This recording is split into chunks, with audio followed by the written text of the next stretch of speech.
You are the first openly queer out journalist in the Middle East. In Lebanon, journalism was survival. Mm. You were not chasing clicks. We used to speak in codes about what is happening politically in Lebanon because we would not want to be detained because we witnessed our neighbor getting snatched or kidnapped.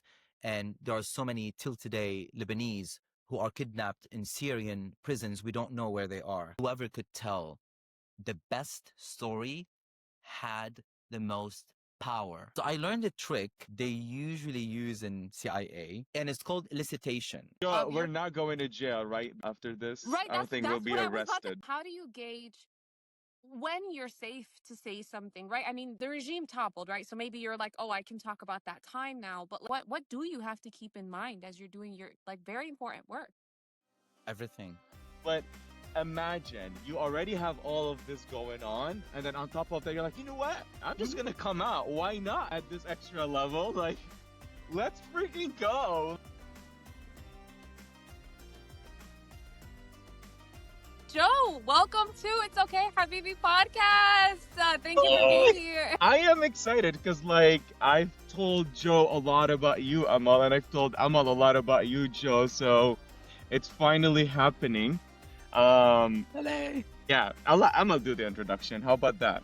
I will read this introduction with all my acting skills all in the room. Joe is a global affairs expert and award-winning journalist, recognized with Telly Awards for his work. The U.S. Agency for Global Media has called him a trusted voice, someone who cuts through the noise in a world overloaded with misinformation. Beyond journalism, Joe is also a painter, bringing a human and psychological lens to politics, communication, and public debate. His focus is on giving people the tools to connect, argue, and understand one another in times of chaos and global change.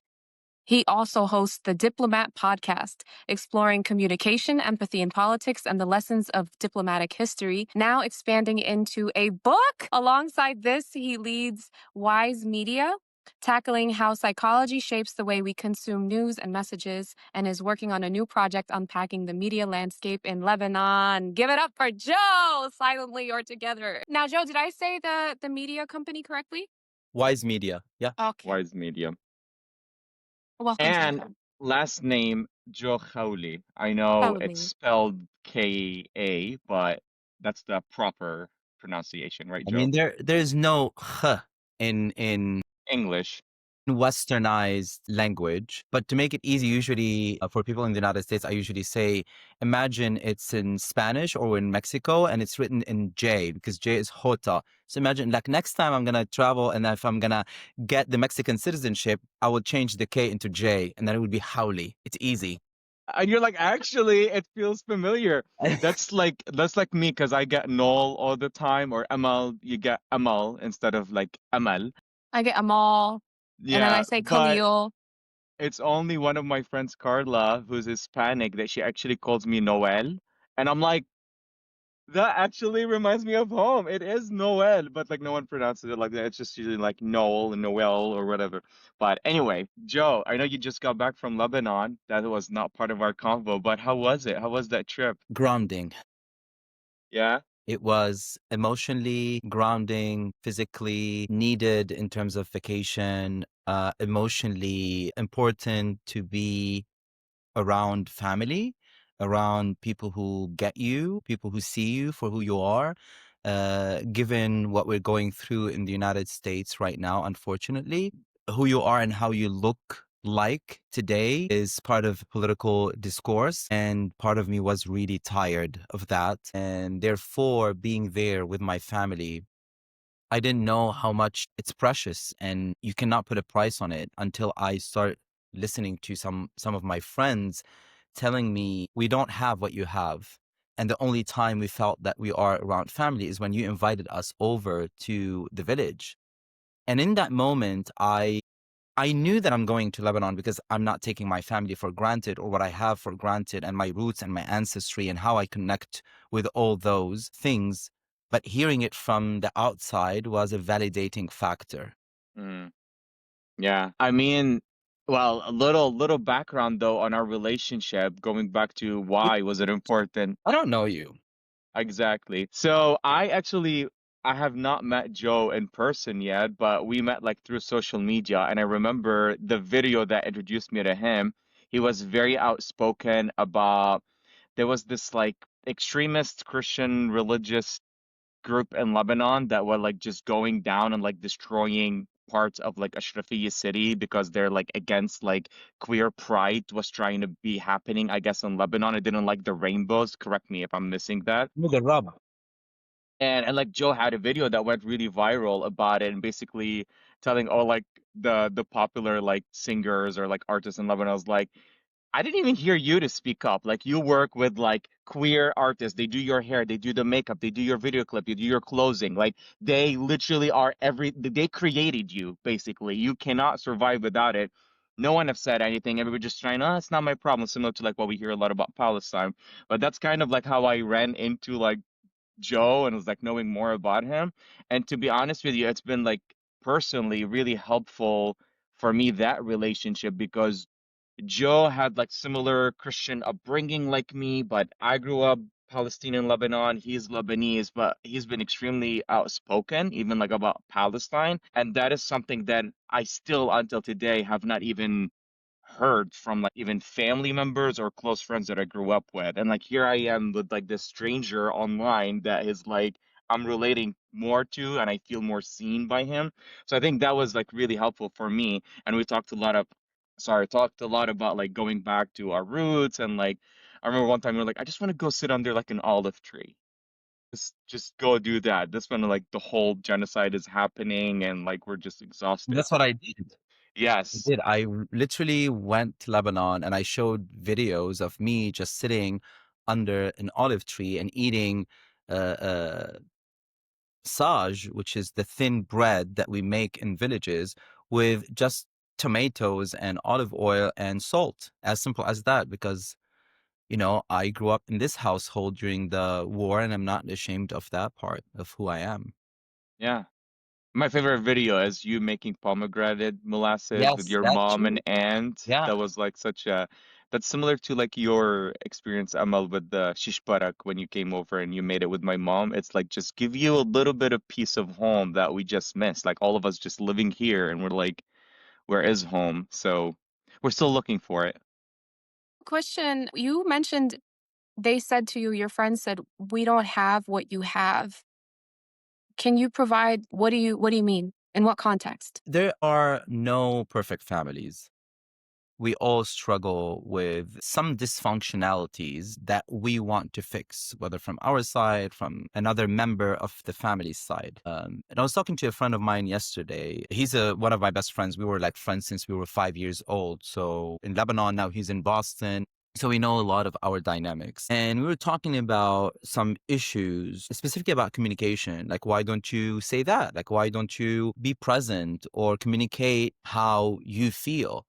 Or your thought process. And he said something, as much as you complain about your family and sometimes the political side of how they think, at least you have communication with them and at least you have love and kindness with them. Mm, And when he said that, I definitely understood what he's trying to say because I know my family. But what struck me is what he said, that the videos that you posted on social media every Sunday, or even when you're drinking coffee in the morning, or even when you're sitting in the afternoon with your mom, or filming your mom and your aunt bickering, those were real, genuine, honest moments. It was not scripted. And I see other families or other people and friends posting about their outings with their parents, and I know how it feels not genuine. I know mm, how it feels like, I love this cafe because this cafe is matcha alo, like it feels too pretentious. mm, And maybe that's who they are. But I know that too much polishness of what we put on social media. This is the new trend also, if we want to talk about relatability, communication, and social media. People don't have the attention span to listen to what you have to say. So the first 3 seconds, either you connect or you don't connect. So if there is too much scripted things, or like, oh yeah, no, remove it, I want to say it's something else, I want to do this, I know that whatever I posted from my 3-week trip to Lebanon was just as it is. And so many times my mom would look at me and say, "Did you film that? Why did you film it?" And I would post it. I would post that reaction. I would post how real they are, with how much craziness, with how much love, with how much chaos. But this is me. This is them. Mm, This is where I come from. And if there's anything indicating to how I think and who I am, how much I did the growth part on my side, but the chaotic part, the unscripted part, the genuine, honest part, the kind part is from my grandfather. And my mom and her sisters, they are the byproduct of that household, which is the labor of what my grandfather and my grandma put in them. And I'm very proud of that, because if there's anything about me that's chaotic, that's real, that is so into the justice and against any sort of oppression and kindness, it comes from him. And when they said the first time we felt at home or around a family is when you invited me every summer to study for, the final exams in school. And he said that's the only time where I felt I'm surrounded with family. And that mm. hit me, but hit me with reality to my friend, what he's going through, but also how much I'm blessed. Yeah, that's Yeah. beautiful. I mean, it comes down to authenticity. I think, um, like when I see your social media, Joe, it's like you said, very raw and authentic and just as is the moments. And like most people, it's so there's so much content on social media and 99.99% is very polished. So like when you see something like this, it's actually refreshing and makes you stop. It reminds me of like the Ferrari sisters. I don't know if you saw those videos. There's three sisters in Lebanon that literally have like the simplest life. They're just joking, very authentic, and they just blew up. They have over 150,000 followers over like 3, 4 months. It's just they're just joking. They're just playing around with their grandma living with them, talking about coffee. We crave that because we don't have that anymore. So I You think that's cannot what your friend. imagine, Noel and Amal, how many messages I've received from people I know that we follow each other, and from people that I don't know they followed me. How much they said, either commented about my mom or my aunt and saying, "Oh my God, we will give anything just to spend a Sunday with them." Hmm. Like, even like the smallest detail, like my aunt, if you watch the video when we were making or was helping them actually making pomegranate molasses, my aunt inside the house was wearing a pink hat. So that pink hat was like the sensation for the comments, because it Yeah. was real. It was her. Anyway, did we start the interview, by the way? That's the interview. It's happening. We're just going with the flow. But you know what? Remember when I was in Lebanon and I sent you the mlokhiyeh plate that I was having at my grandma's, and then you didn't even look at the plate. You were like, but that brie in the background, like, you remember? It was like, that's what people pick on. It's like those little memories. It's a little authentic. But, well, I mean, Else it is too. Like I was kind of fascinated when you said people comment and they say, "Oh, I wish that was my whatever." It's because a lot of times the culture pays the price for the families that we have. So when I see, oh, there's an Arab mom that is funny, or an Arab like grandma that's allowing things to be cool or to be whatever, if I grew up in a very like strict home or where people don't want to do those things or just whatever, if I don't have like a close knit family, I think it kind of feels familiar in a way where it's like, oh, well, that could have been it or that could be it. Like that's still my culture, that's still my community. So just let me borrow your mom, which I do with Noel all the time. Like I borrow his mom and she makes the food that I like and she talks to me and she tells me the stories of like her childhood and it feels like family. So thank you for bringing that in. Noel, I'm sorry. I always take us off. Joe, this is what go happens. for Like it. we have like questions ready to go and then I'm like, so sidebar and then, but it flows. That's our podcast.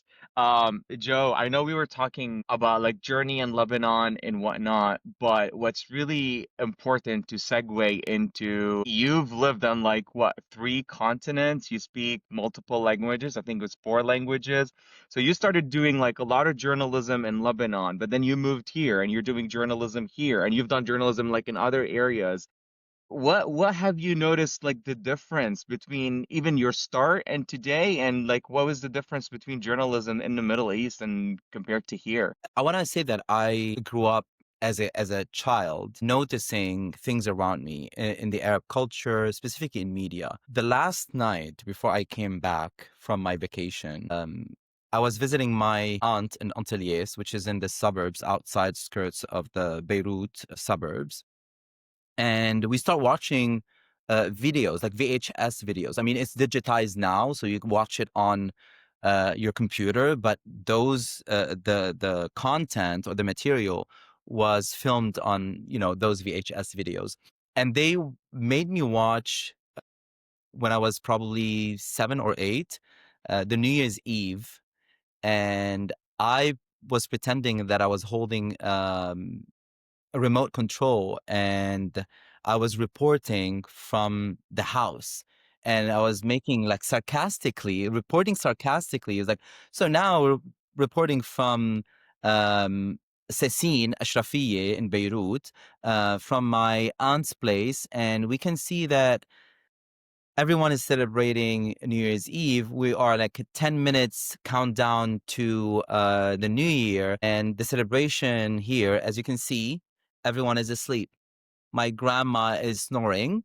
My father is in the other room. My mom and her sisters are on one couch. One is holding her hand like that. So they were all asleep, basically. And I was reporting that they are asleep. So that was like a thing that I've noticed. So stories for me weren't just entertainment.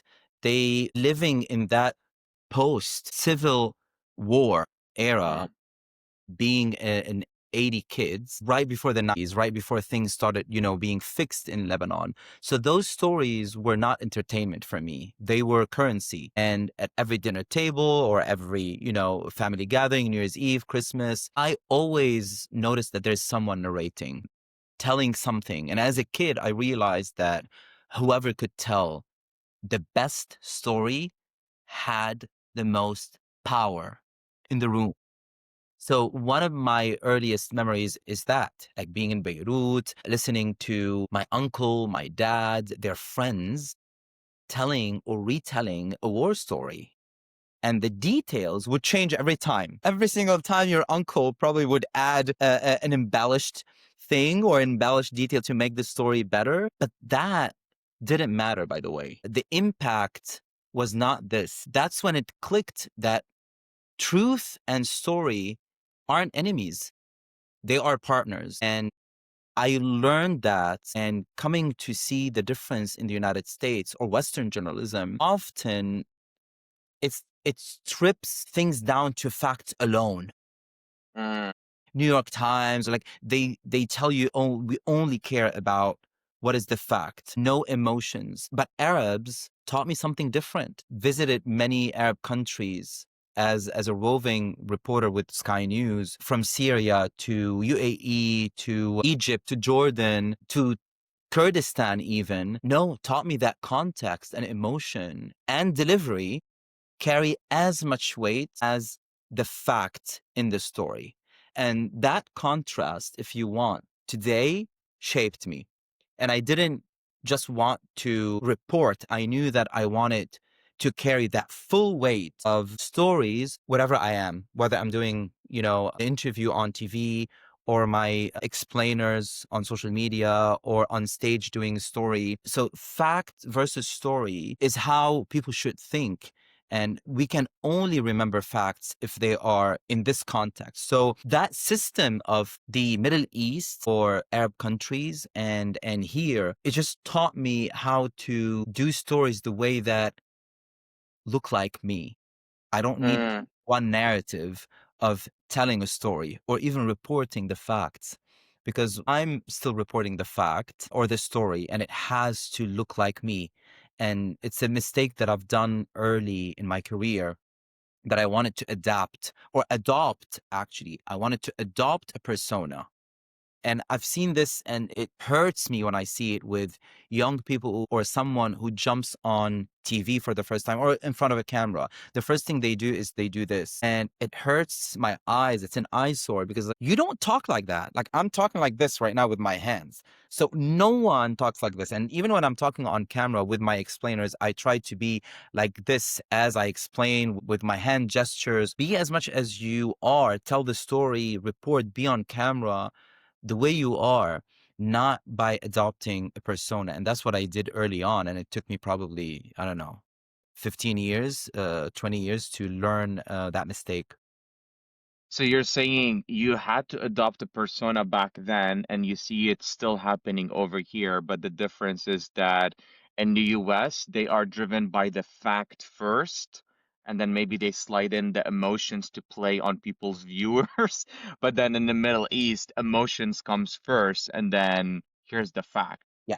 I'm going to say in Lebanon. I don't want to talk about because when I'm going to broaden it to the Arab world or the Middle East, I would do each of these countries a disservice, and I'm going to do a disservice to our conversation right now.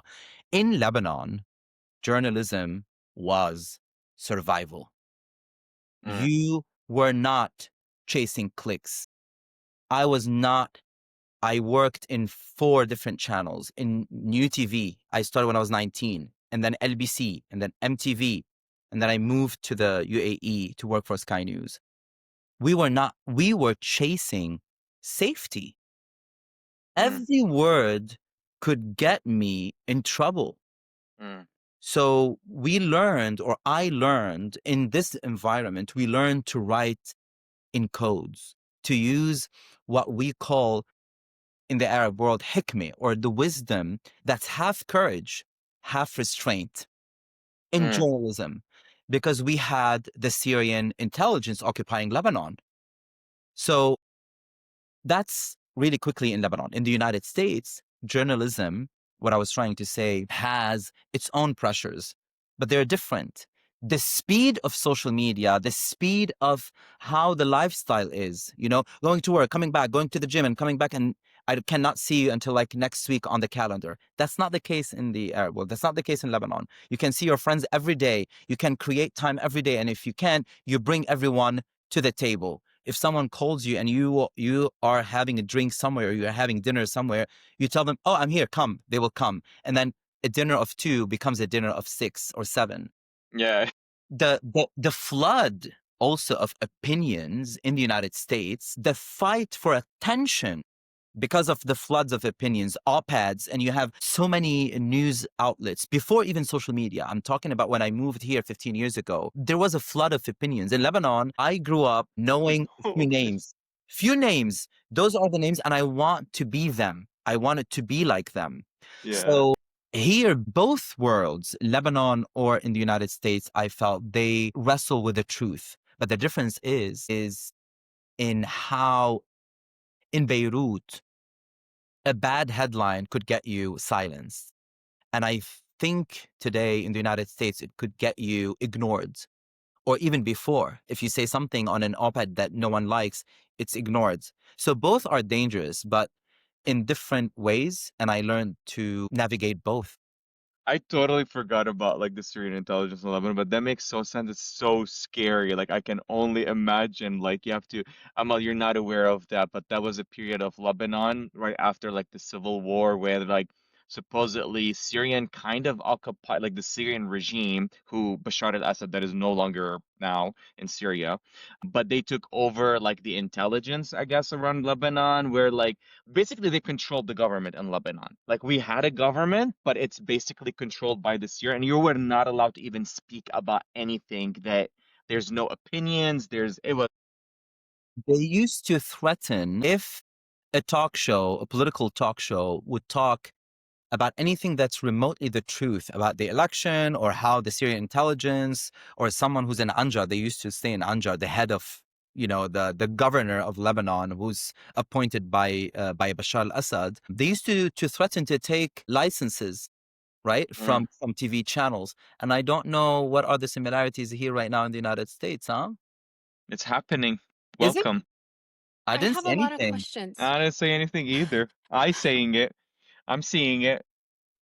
When when you said it was really powerful when you said journalism was a way to search for safety.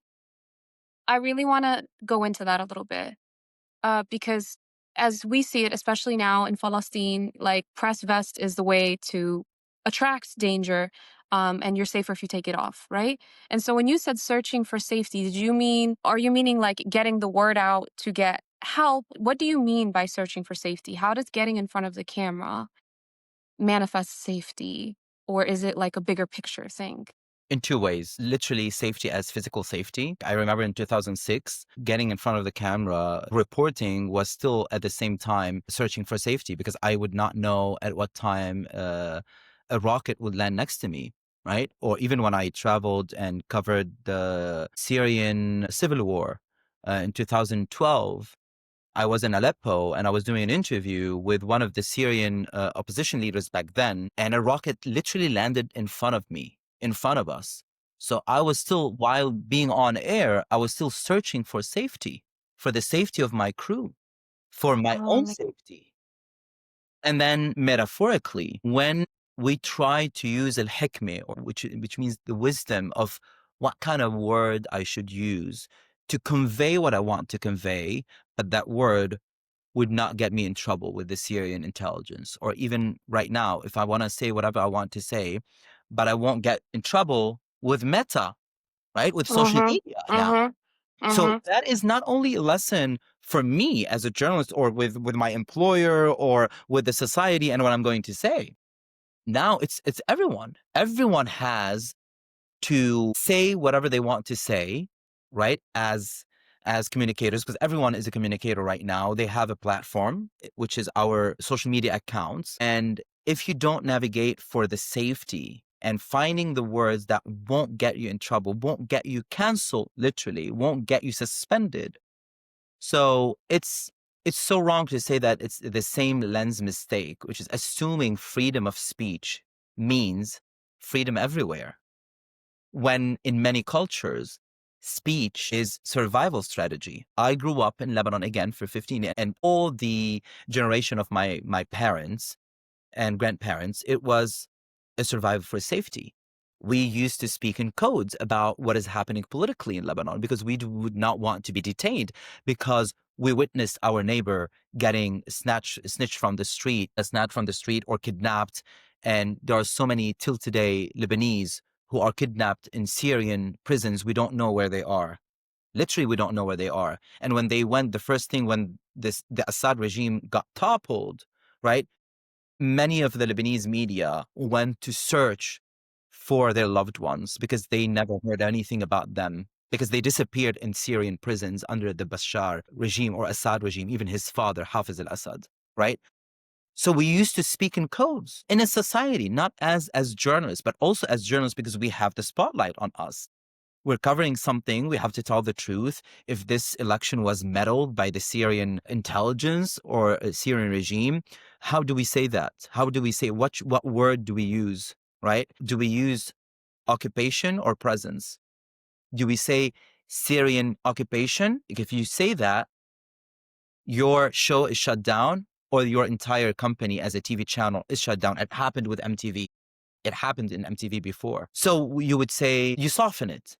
You say Syrian presence. And this is what it is. Speech is a survival strategy. And now, because of our identities, unfortunately, our identities became politicized. We have Mhm. political identities. As a queer Arab person, my identity is used against me. So my speech about my identity is my survival strategy. What words do I use? Not to offend, but to inform and to raise awareness.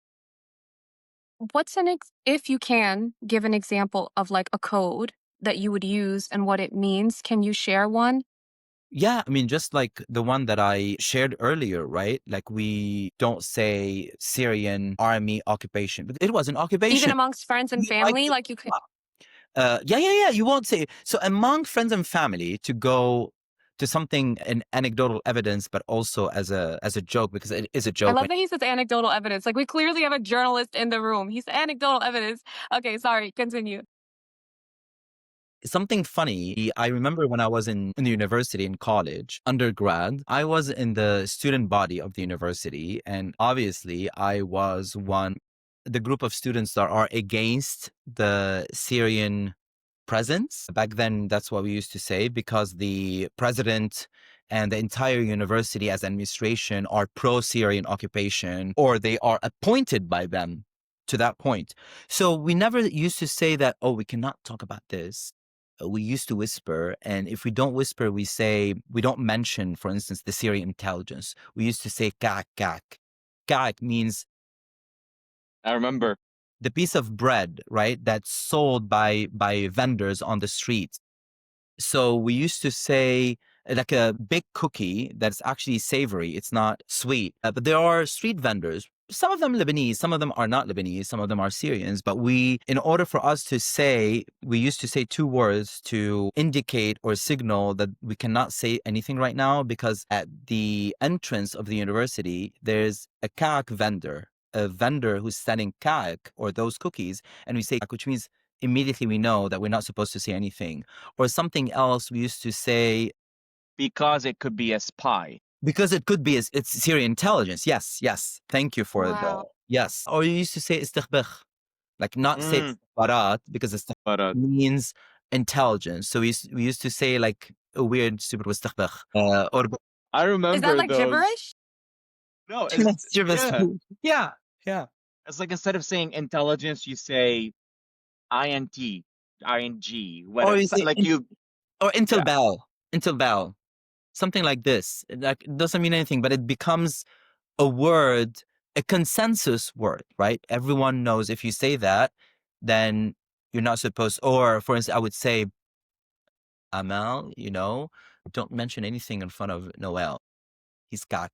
Wow. So Amal, actually, I love this conversation because I know we never dived into the Syrian. I've only given you the Palestinian because Amal never understood why did I have the experience that I had as Palestinian being raised in Lebanon? Like like we're Arab all together. No, no, no, no, we're not. Like we've been shattered all over the place. And we never went into the Syrian part, but now you're understanding why over here, now when you see the communities who actually move here, like you go to like events where like all the Arabs together, there's still this little sensitivity between each other because it's just like inherited from their parents or like from their own experiences when they were living there. So yeah, in Lebanon specifically, we had this Lebanese, Syrian, and Palestinian, all three, they had like this weird gray vibes, I would say. Yeah, the code reminds me of, in the Palestinian like folklore songs, there's the one of like it's like the lelele. They speak with the lelele to say that we're gonna come get you in the middle of the night and like the Hmm. code. I think it's just amazing how communities come up. I think it's amazing how communities like work together and come up with these. It's so when you're doing this for the news, right? Did you ever use like I know there's like words you're allowed to use or not allowed to use, but did anyone ever use code to communicate to the people to do something or that something was about to happen? And I mean, I don't want to use examples that might be used again or that might get people in trouble, obviously, but you Then know what don't. you're gonna say or not say. You're the professional. One of the easiest tricks, because I thought about it, I'm going to say it later on. But one of the tricks, if it's not code, right? Because we talked about using words in terms of codes, or using the softer synonym in order for us not to get in trouble. But another way, as a journalist, we used to do is to ask a question and not an affirmative sentence. Let's say I want to say that an event happened, right? And I want to say this political event is going to change the game, because we know that this event, whatever it happened, the election that was rigged by the Syrian intelligence in Lebanon changed the event, or changed the game of the parliament or politics in Lebanon. But me saying that was going to get me in trouble, because this is a fact, and I'm saying something that's going to expose the system, the entire system in Lebanon politically back then, that every single member of the parliament was actually had to go to get the agreement and the blessing from the guy sitting in Anjar, right? So to do things in a way that's smart journalistically, we used to ask a question instead of, or changing the tone, instead of saying these series of events of the election with the current result is going to change the game. Instead of that, was it, is it going to change the game? So I would here I'm saving the strategy of safety in my freedom of speech as a journalist is if someone told me anything, I was like, I asked the question. It was just a question. But that is a rhetoric question. This is now we're Mm. talking about communication. This is a rhetoric question. But legally, I didn't say anything. I just asked a question. I was like, I'm asking a question. I mean, because the game could change or is changing, but I'm asking the question. People, like, they can assume whatever they want to assume. And then another thing was actually to extract information from my guests, because most of them back then in Lebanon, my guests were Minister X or Minister Y, a member of the Parliament X, member of the Parliament Y. They all had some sort of a close relationship with the Syrian intelligence in Lebanon or with Damascus, which back then either Hafiz al-Assad or Bashar al-Assad. And me asking a question puts them on the defensive. Like, let's say, instead of asking them, because they would be offended, did you visit Damascus to get the blessing, to run? I mean, how dare you? I did not. I am a sovereign person. Like, immediately, they would sell you that. They would sell you the pride and the ego that they are angry. And then immediately, in this kind of, we know as Arabs, generally speaking, we think that if you were at fault and you want to be defensive and you were hurt or you felt you were accused by something and whether you did it or you didn't do it, raising your voice means that you're stronger, right? Like, means that you dominated the conversation. So I learned a trick they usually use in CIA, and it's called elicitation. So elicitation, instead of me asking you a question, let's soften the topic from politics in Lebanon and elections. Let's say I want to know how much employees at Whole Foods make, right? Imagine me telling someone, how much do you make? As like, I'm going to go there to Whole Foods and I'm going to ask someone, how much do you make? I heard that making really good money. And there's like, what are you? No, like, it's going to be defensive. Like, why are you interested? I don't know you. So what I used to do is say an affirmative sentence. It's called elicitation. So for instance, look at that. I'm going to go to Whole Foods. Walking there, I'm going to ask someone to help me to find are the tomatoes. On the way there, I would say, I read the other day an article written by someone who works at Whole Foods, and they said they got 401k, a lot of benefits, and probably $60 an hour. That was not a question.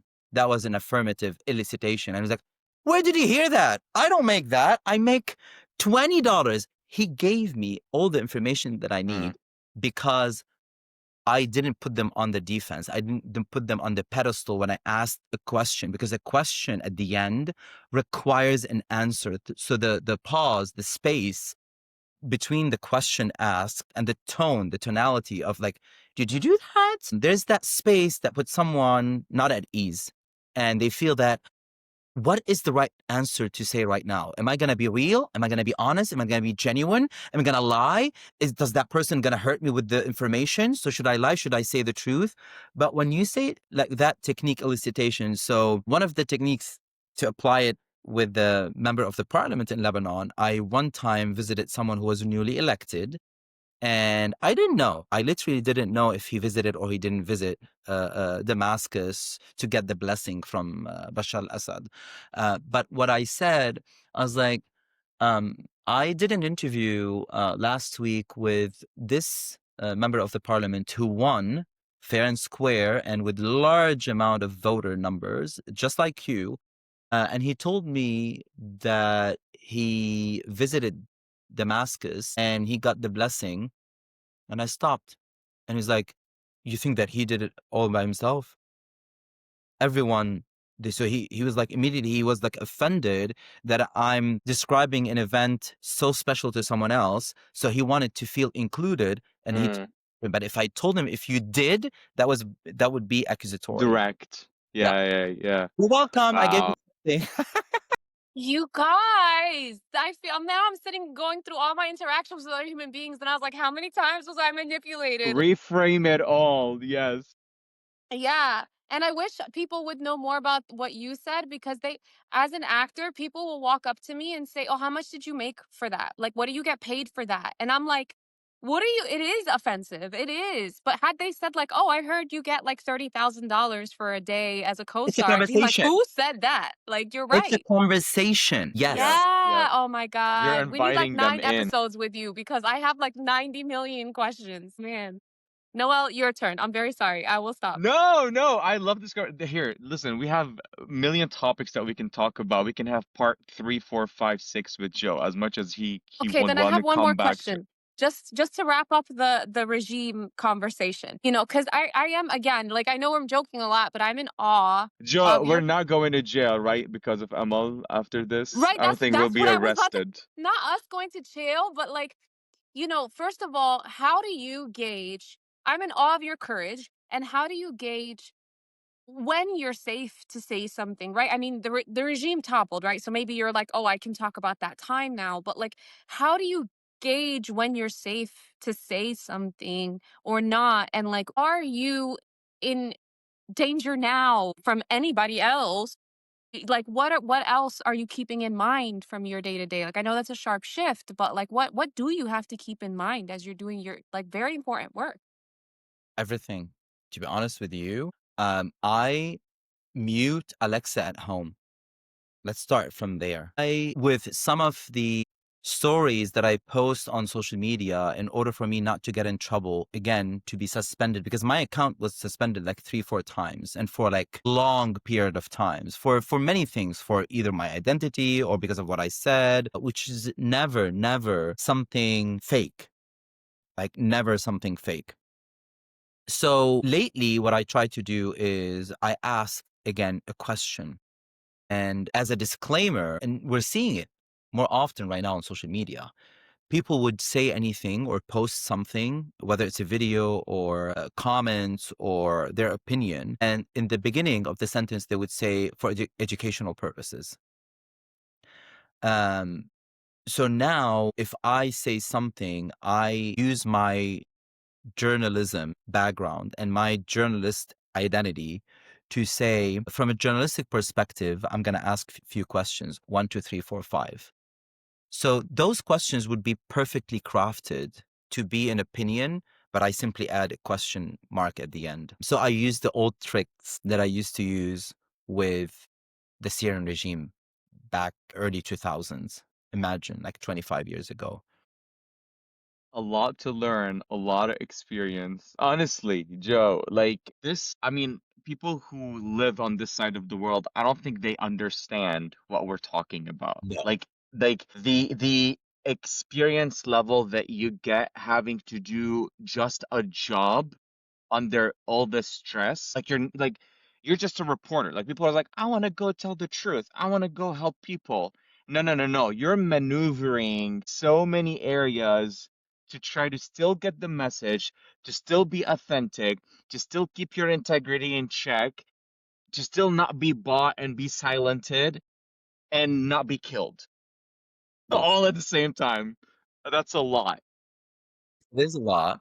And that's why, like, for instance, my aunt would always say, even when we disagree about something, and I was like, okay, let's have a conversation. And it's like, no, I don't want to have a conversation with you because I'm afraid. I was like, what are you afraid of? I was like, you will convince me. Years of practice. Well, to add to that, I know we haven't touched on that, but like that, on top of all of this, you are the first openly queer out journalist in the Middle East, right? Am I getting that wrong? I don't think anyone else, I can't even think of anyone else who is a journalist that is open. We know a lot that are still in the closet, but Speculation.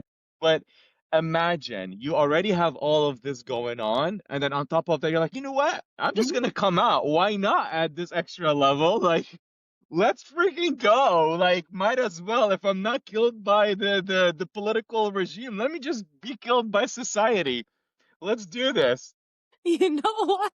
I mean, unfortunately, we're laughing about it, but this is really serious. Like, I how do you? love how you framed this because I never even thought about it, but now the way you put it, Might as well. Like that. I've overcome this stress. Might my as well. Let's just we add the both. stress back to my life. My question, before I answer the question, my question to you both, given how you framed everything and knowing about what we discussed so far, what does it tell you when I decide to also, might as well let me add this on top, like a little bit of what does this tell you about me, you think? Maybe you enjoy stress. You're like, I'm over this stress. I need a little bit more. Bring it to my life. Yeah. I can relate to you. I think it was driven by probably authenticity. And as we get older, we gives less F's about everything. I don't want to speak to you, but knowing who you are and like at the beginning of the conversation, you really want to be authentic and whatnot. I think it's just maybe you got to a place where like, I don't want to do this if I'm not myself. So you So tell here's the me. answer. Yes. This is genuine and real and the context, right? But I probably it also has might as well add this because why not? This is the only thing. Let's see what's gonna happen. It's all experimental. And I'm living on this earth to experiment in this body, in this crazy mind, in this chaotic, creative mindset, how I view things. But visibility is a double-edged sword and word, right? It's a double-edged word. Yes, it is meant relief and responsibility in equal measure. Relief because I didn't have to split myself into pieces. Mm, That's one. Responsibility, on the other hand, because every interview, every post became larger than me. It became symbolic. In the Middle East, some people wrote to me quietly saying that my existence and the interview that I did and me coming out publicly gave them language for theirs, mm, for their existence, because they did not know what language to use. And when I did my coming out, I just didn't my coming out and then went back to living my life without anything. No, no, no. It took me 6 months, the next 6 months on Twitter to apply, maybe during Pride Month back then in that year. I posted myth and truth about the stereotypes and myths and truths about either homophobia or homosexuality, right? So others, of course, wrote with anger. And that's the reality. To mm, be visible in Arab culture is to invite both blessing and scrutiny, blessing and attack. In the US, in the United States, queerness often gets folded into a broader diversity narrative. mm, But in Arab culture, it's still a live wire subject. And you don't just represent yourself, you represent possibility. And sometimes you represent people's fears. And I know growing up, there was no one to represent me.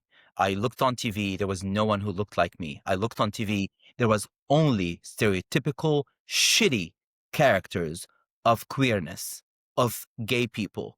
And one example that everyone knows is Majdi Wajdi. I hate those sketches. I dislike how being queer is represented in a very stereotypical, negative way. Either an ultra feminine person, effeminate person, which there's nothing wrong with that. I lived and I still live my extreme effeminate sides in different ways, whether attending um, high heel races in DC or doing drags. But this is me. I decide how much I want to live and express that creativity or the feminine or masculine energy the way I want without being judged.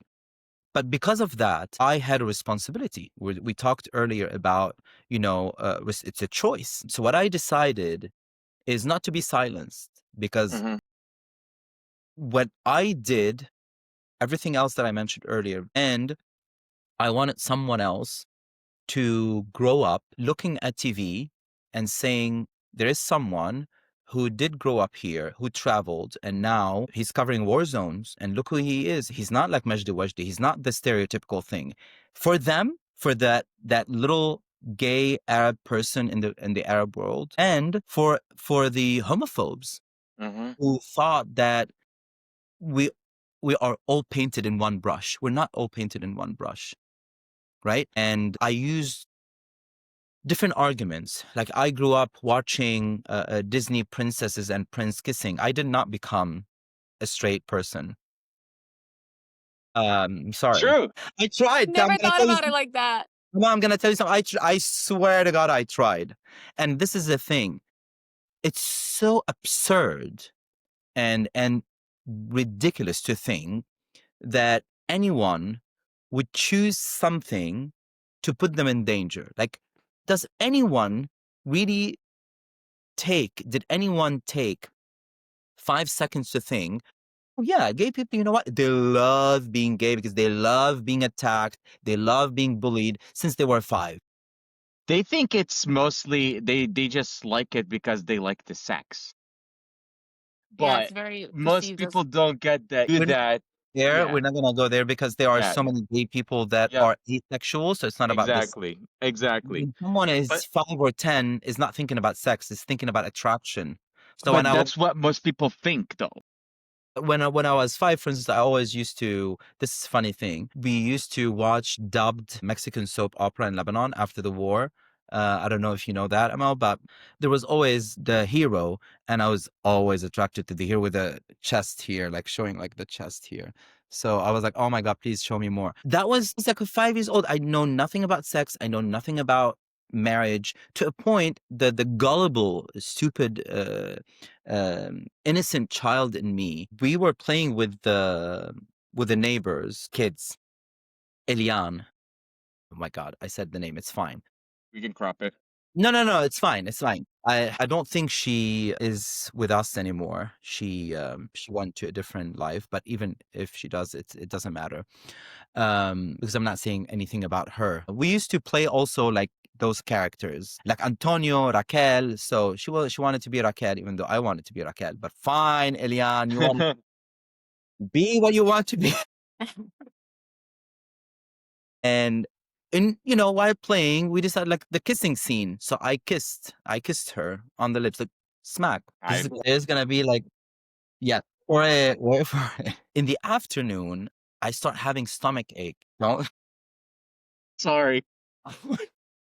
I'm like, is it that bad? What's going on? Where are we going with this? so I was so scared. I got so scared. What I started to do, imagine how, as a kid, as a 7-year-old, you watch things around you and you start doing them. Of course, other than watching soap operas and doing them, imitating them, I took my hand and start hitting my stomach because I wanted to get an abortion. I thought that if 2 people kiss, right, you'll get a baby pregnant. I didn't know who. I didn't know who. So Wow. Oh my God. Poor I didn't baby. I know. want to hug you now. I know. I'm gonna consult you. Yeah. I didn't know. Wow. Man, it's like I was like, oh, random. It's by chance. And I used to go to church or attending people's weddings. And one time I was the ring bearer, right, for my aunt's wedding. And immediately you see 2 people kissing in church, and then a few months later you see Right. someone pregnant. And I didn't know. I didn't put two together. Like who? I was like, oh, they go, they kiss, and now you are pregnant. But you don't lose the baby because you did it in a church, right? In that moment, it's like, oh my God, I did something wrong. I was not supposed to kiss her outside of marriage, right? So now I'm pregnant. I have to lose the baby and I start thinking, and then even there's another thing. Back in the days, women, to know if you have a baby, a boy or a girl, we did not have reveal. We did not have like those reveal. What we used to do is put the ring. So the ring, you put the ring, her ring, in necklace, and you put it on the belly, right? On the bumpy belly. And if it did like this turn, she has a girl. If it did like this, back and forth, it's a boy. So before I start hurting myself because I wanted to get an abortion, You wanted to uh, know if it's a girl or boy? I wanted to know if it's a girl. Shut up. Come on. That is the epitome of childhood innocence. Like For that real. whole story. You know, there's so many other. Yeah, go ahead, Noel. I see you. No, I want to say innocence and lack of education in our Yes. systems. That was That's what I thought both. about when I was telling the story and how much sexual education is really important, at least the basics, right? But I was left stranded like that in the middle Yeah. of its And after for you. all genders. And then Like, you know what? It turned out that I ate something or it was so cold and I got like stomach ache, as simple as that. But listen to how the imagination went. yeah. Well, yeah. Okay, so I mean, I could talk to you for many more hours, and we have so many questions that we didn't get to ask you. But with, we're already at time. But before we let you go, I really want to ask you something that we're starting to ask all of our guests, which is, and I think a good summary of our conversation today of all the, what's the word in Arabic, the wisdom word? Hikmah. Hikmah. With all your hikmah, if I'm saying that right.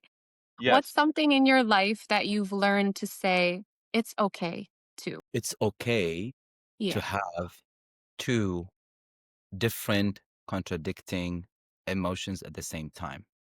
We have learned that if I am angry at you, that in that moment I cannot love you. That's so wrong. Mm, Be so angry, and at the same time, we're not like unfaceted human beings. We're complex human beings, and we can hold so many different emotions. And this is what I've learned. In the past 3, 4, 5 years, I've learned that I can be in distress. I can be anxious about work. I can be anxious about my future. And at the same time, I can be grateful. But I hate when in a conversation I'm telling someone that I'm feeling anxious or I'm angry about something or I'm depressed. And then someone would immediately jumps onto fixing this emotion and tell me, look where you are. You have a good life. You have a good salary. You have a good partner. You have a good dog. You have family. You should be grateful. I did not tell you that I'm ungrateful. Mm-hmm. I'm grateful for all these things. I live my life. I know that I have all these things. I can be grateful. But at the same time, that does not mean at the same time I'm grateful and I can hold another emotion. So Yeah. it's okay to hold two contradicting emotions. They can coexist at the same time. I love it. that is so valid. You know what that makes me think of? Exactly what you said when you said, don't be sad, like people have it worse than you. And then somebody once said to me, it's like saying, don't be happy, people are happier than you. Yeah. I'm gonna feel what I feel, regardless of Yep. other people are feeling it worse or whatever. Yes, and because of that, I want to say one last thing. Because of this, because of that question that you asked me, Amal, and that how we can hold two contradicting emotions at the same time, because we're human beings. I want to tell everyone, including my inner child and including every single inner child of anyone who is watching this interview, don't rush to be understood. Arab cultures taught me that sometimes meaning reveals itself slowly. So in conversations over tea, not in headlines, right? Mm. Those things are found. Those things are understood. However, in Western culture taught me that people want quick clarity. Both are true, but the trap is thinking that we need to bend ourselves entirely one way or the other. So it's okay to be a bridge between two cultures because we are, the three of us right now, we are bridges of two cultures. So it's okay to have two contradicting emotions and it's okay to have two contradicting identities. We are contradicting human beings. It's okay to embrace that. So the work is in balancing, telling stories with clarity, but leave enough space for people to find themselves in those stories. So if we do that, our voice will carry. And it's okay, Habibi. I love it. I love it. Wait, Joe, You know, before we close out, where can people follow you, find you? Where do you want them to look for you? I'm so active on Instagram, little on Twitter lately because it's becoming a very toxic space. Everything is becoming toxic, but you can find me at Joe, Joe, Kawly, Kawly, at Joe Kawly. And it's the same across all platforms. Okay. Yes. Noel, you were gonna say Instagram, something. Twitter, LinkedIn. No, I I was love just the number +1 2025. No, I'm kidding. I'm not gonna give mine. The fact that he no, said plus. I was gonna echo Joe what you said because what you just said about the two emotions.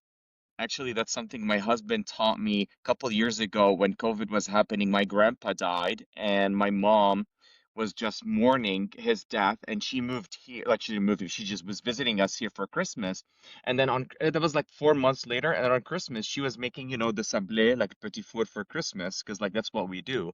And they like our family lost it in Lebanon because like your dad just died. Like you should be crying for like a whole year. And my mom was like so conflicted because she was happy to be with us. She was sad that her dad died. And then it was like you're not allowed to feel both emotions. And actually my husband like went to the kitchen, he held her hand and he was like, it's okay. Like you can be sad about your dad and happy that you're spending Christmas with your son.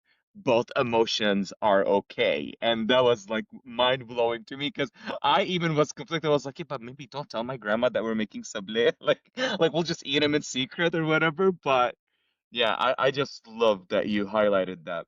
We cannot be simplifying emotions. We cannot be reductionist with emotions or even with our identities. It's okay to embrace the contradictions and make peace with it because this is who we are, as long as it's not becoming toxic. Yes. Yes.